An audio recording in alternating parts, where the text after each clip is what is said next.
Hello, and welcome to the Get Lean and Eat Clean podcast. My name is Brian Grin. I'm a certified health coach, trainer, and author. And this podcast is for middle-aged men and women looking to optimize their health and get their bodies back to what it once was 10 to 15 years ago.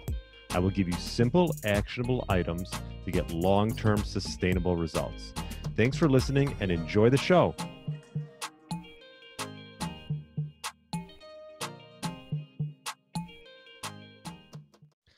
All right. Welcome to the Get Lean, Eat Clean podcast. My name is Brian Grin, and I hope you had a great weekend.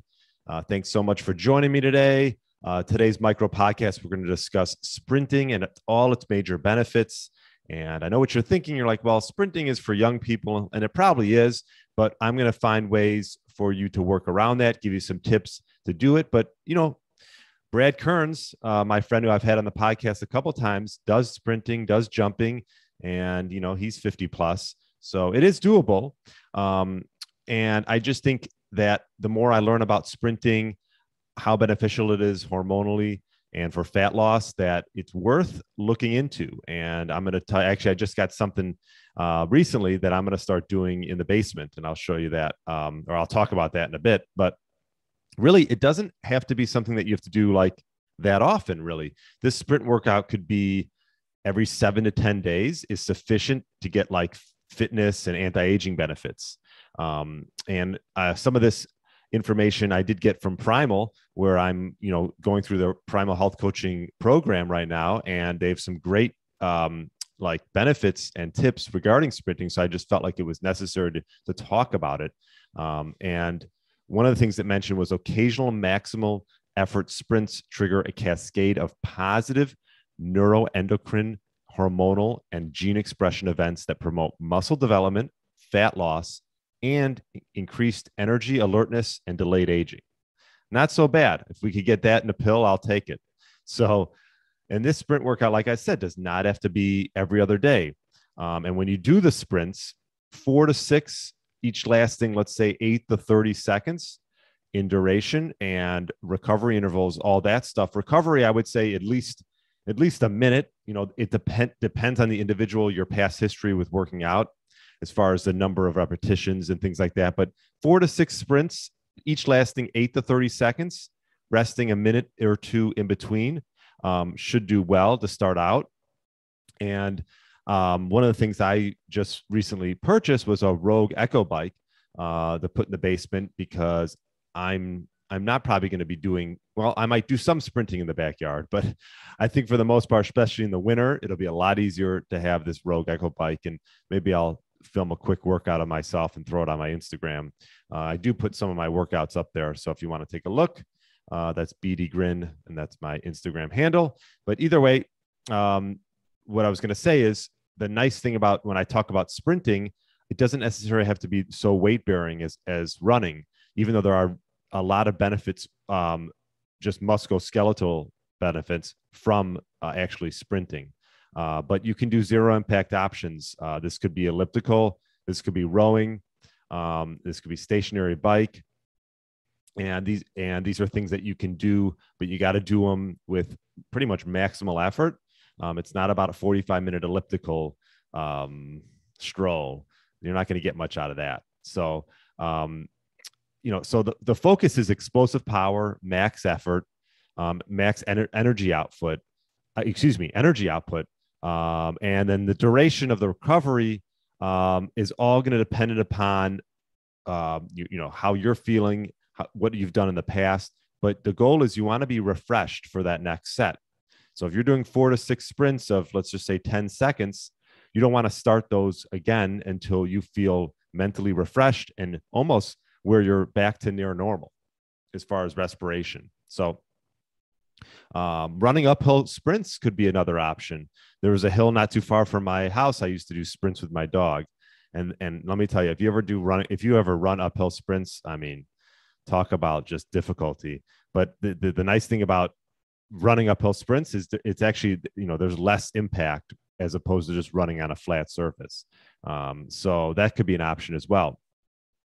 There's some research around it that confirms that health and fitness benefits in sprinting surpasses benefits of just cardiovascular workouts that last several times as long. And that's what I was sort of saying before is you don't need to do this for 40 minutes or an hour. That actually has less benefits than just, small, quick sprints and giving yourself adequate time to rest and then starting over. So it doesn't have to last that long. I mean, if you're doing 4 sprints each 10 seconds, that's 40 seconds, and you're resting a minute between each one. You're talking about 7, 8, 9 minutes of actually doing a workout, which for me, that's what I'm all for. Time efficiency, and that's why I love the X3 as well, which is a whole nother podcast, and we've talked plenty about that.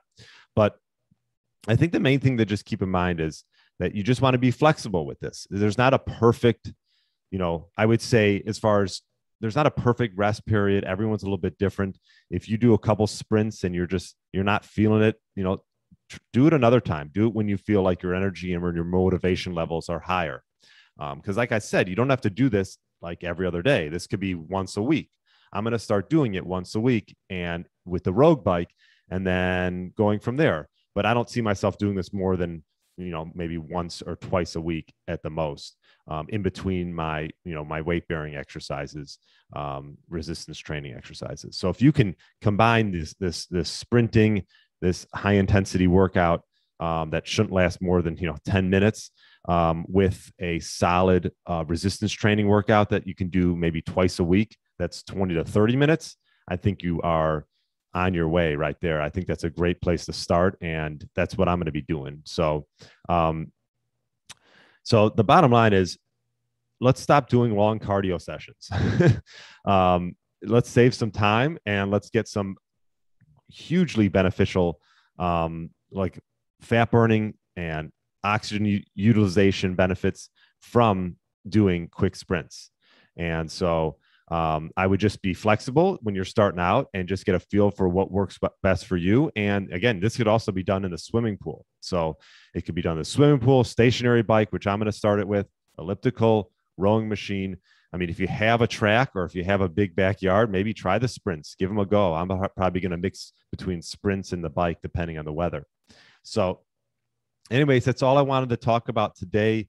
But the bottom line is, if you're looking for fat loss, increased energy, alertness, and delayed aging, perhaps you should try to give sprinting a go. And let me know. I'll be curious to comment below, or feel free to shoot me an email or shoot me a message on Instagram if you're going to give it a go. So that's all I got for you today. And go out and make it happen. And I will talk to you later. Thanks for listening.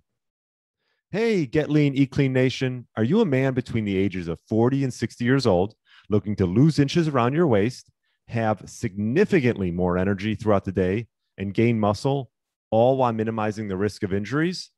Well, I'm looking for 3 to 5 people to work one-on-one with in my Fat Burner Blueprint Signature program, which I've developed by utilizing my 15 years experience in the health and fitness space.